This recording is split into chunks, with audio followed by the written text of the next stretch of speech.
Friday, December 11th, 2020. Who is this person? This person with less hair, continuingly the hair falls. This person now with a set of glasses. Um, so the set of glasses actually has been a long time coming, probably since the beginning of this entire journey. I've had some outdated prescription glasses that I'll wear very rarely up until my diagnosis. And I know that my prescription's been out of date for a while, but I have really good prescription for my contact lenses, so I was just wearing my contact lenses most of the time.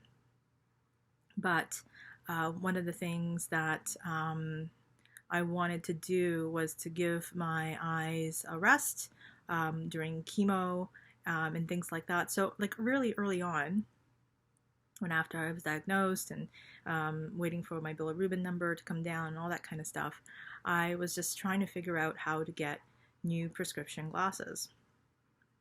So I did go in for an eye test, because it does turn out that my prescription was like very, very outdated, years outdated, and so I got that done. And then once I got that done, I decided to use a set of frames that I've had from the past and get lenses replaced in it. And so what I did was I sent it to a online lens, I don't know what they're called, lens replacement people. And I think the people that I used was Dr. Lens something. They were great, actually. These were great. I'm really, really happy with how they turned out. And the only thing is, though, is that they're located in BC. So this is, I think they only deal with Canadian orders. I don't know, but but their lens replacement was much less expensive than either buying new glasses or getting them replaced in store. So the only issue with that is that it took a very long time. It took, I would say, like, it was a month and a half or 2 months in the making. So the glasses finally came this week, just in time for chemo today. So today is chemo day, cycle 4. Today's going to be day 1. And I'm actually very happy to have these glasses because when I've been going out, whenever I've needed to go out, I've been using goggles and putting the goggles on and off and in the car and all that kind of stuff. And anyway, so the fact that I'll have these glasses now and give my eyes a bit of a rest, because when I get very fatigued from the chemo, there's something like it's almost like even like the ocular muscles or something like that are so tired that it's hard to focus. It's hard to, like, read. It's hard to look at a screen, to read things, especially. So, like, the smaller screen, the more difficult that it can be sometimes, and, like, even reading a book, it's just like it's as though my eyes are just so tired that it's just keeps kind of almost.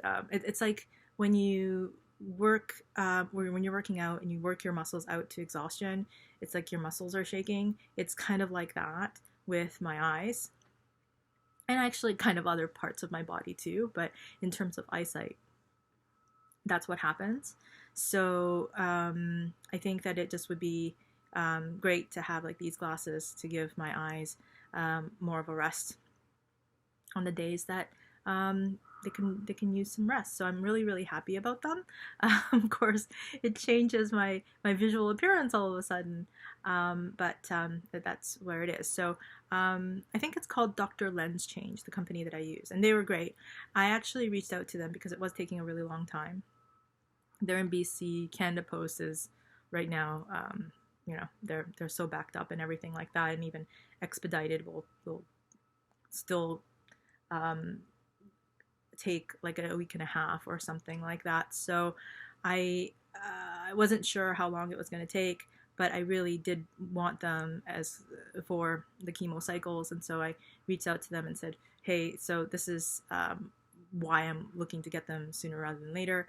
They actually expedited the order for me even that much more based on me reaching out to them, and they were really, really great. So I highly recommend them if you need to get your lenses replaced. I know, like, during this pandemic and the lockdown and all that kind of stuff, it's really challenging to get some like basic things done, and but I felt like this was something I just really needed to get done, because otherwise it was really difficult for me to be able to see. So that's that's the story of my glasses. So today, like I mentioned, in a couple of hours, I will be going in for cycle 4 of my chemotherapy. And a couple of things I think worth noting. One is that earlier this week I had some blood work done before, which is what happens before chemotherapy, just to make sure that all my ranges are in a good place to be able to withstand the chemo. And if there's anything sort of wildly out of whack, that they can also troubleshoot that, and if necessary, to skip a cycle or whatever it is. But every time before a cycle of chemo, there is some blood work that's done. So my blood work for this week looks good. They were very happy with how they looked. There was also some blood work that was done previously that I didn't look at because I didn't really want to know or to have information out of context, because like I think I mentioned, all of my test results and my appointments and the notes from all those appointments and things like that, they're in this portal. And if I should choose, I can go through everything that's there. But sometimes, like, information without context, at least for me anyway, could be it could just be like, well, I don't know what this means, and it could just kind of throw me into a place of like uncertainty and worry and things like that. So I decided not to look at a certain number, and that for blood work that was done for something called CA 19-9, which apparently is a blood marker specific to folks with pancreatic cancer. It's also used for other things as well, but it's not used to be able to diagnose it, but sometimes it can be used to see whether or not a treatment is working or is maybe being effective. So that I saw that was there, but I didn't check until I spoke to my my oncologist, or a person on my oncologist team on Wednesday. And he said that it actually, that number was actually looking really good. And it turns out that there was a significant drop from where it was in late October to where it is now. And that is, I'm cautiously optimistic that that what that indicates potentially is that I'm responding to treatment. I will have a better understanding of that next week, next Friday, when I do a CT scan, and then they're gonna, go and look over that and have the radiologist look over it. And apparently there's a tumor board that goes over all that stuff, and I guess we'll hear about that the following week. But in terms of that particular, what I learned this week around the CA 19-9, that I'm cautiously optimistic. But that number has decreased drastically from where it's been since I started this journey to even late October. So again, which could potentially mean that I am responding to this treatment. So that is something that it's a new piece of information that I have not had around what's going on and what could be going on. And so it was a really, it was really good to have like this additional information about like, hey, like I think there's a potential that you're responding. So I thought that that was yeah, like yeah, like feel like cautiously optimistic news. So I've been thinking about that this week. The other thing that I've been thinking about this week is the idea of planning. So, with everything that's happening with this pandemic and some good news around vaccines being approved and some people getting that are going to start getting the first round of vaccines in the next couple of weeks here in Canada. My understanding is that it's imminent in the States, and it's some of it's already started in Europe. So all these things, the vaccine thing is beginning to happen. We don't obviously know in terms of timing how it gets rolled out to other folks. And I guess for me, I would end up in the high risk category. So I don't know what that means for me, but fingers crossed that I'll have perhaps the opportunity to be able to be vaccinated. But that aside, I think as I consume like articles or like watch videos or follow different people, a lot of people talk about planning ahead, and that's something for me that has changed drastically since I've gotten my diagnosis. And I was actually talking to Angie, who is a person that I had connected with, because she has a lot of like 40 years of experience working with folks who are who've been given life-limiting diagnoses. I don't know like how she talks about her specialty, but she has compassionate care. It's just been this has been her specialization in working with folks in similar situations as mine for 40 years. And I've reached out to her and I've been talking to her once a week, and she's been very helpful for me to be able to shift my mindset or to give me some additional context or additional ways of thinking about things that has been really, really helpful.